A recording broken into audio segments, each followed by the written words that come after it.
Looking to persuade, motivate, or get others to say yes to your requests? There's a game changer: understanding perspective. Ever notice how two people can see the same thing differently? Your boss never gets your point. Conversations with your partner feel like misunderstandings on repeat. Or asking your teenager to do something results in defiance. It's because we all see the world through our own unique lens of perception.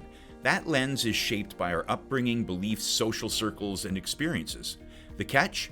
Your perception is limited and biased, and so is everyone else's. Trying to convince others to see things your way without understanding why they see things their way is a losing battle. So what's the solution? Shift from your perception to their perspective. Perspective means stepping outside yourself and seeing things from someone else's point of view. It's about understanding their context, experiences, and beliefs. Here's the trick. When you see things from their perspective, you gain valuable insights that help you lead them in the direction you want. Ask yourself this question. If I were to role play as the other person, would I be able to do so authentically?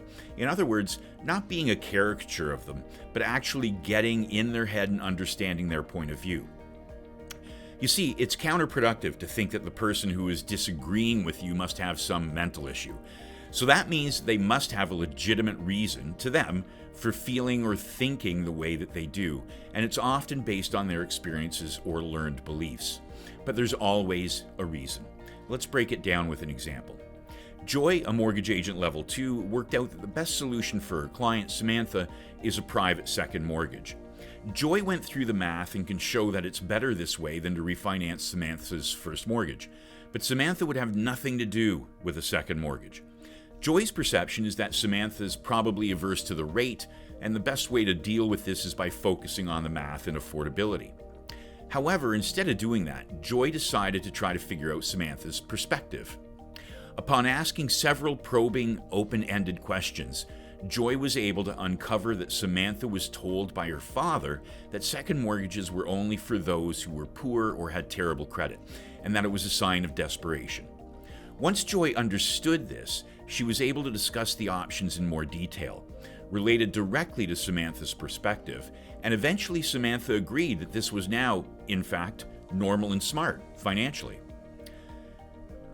Here are 3 steps to put this into practice. Conduct a perspective audit. Reflect on past interactions, considering both your perception and the other person's perspective. Practice active listening. Focus on understanding the other person's viewpoint in conversations. Ask open-ended questions to get the most information. And implement a perspective shift. Apply this principle in current challenges by actively seeking and considering the other person's perspective. By shifting from your perception to their perspective, you gain a unique advantage in any situation, whether it's with your client, boss, spouse, or kids. It's a game changer that can transform your career, relationships, and family dynamics.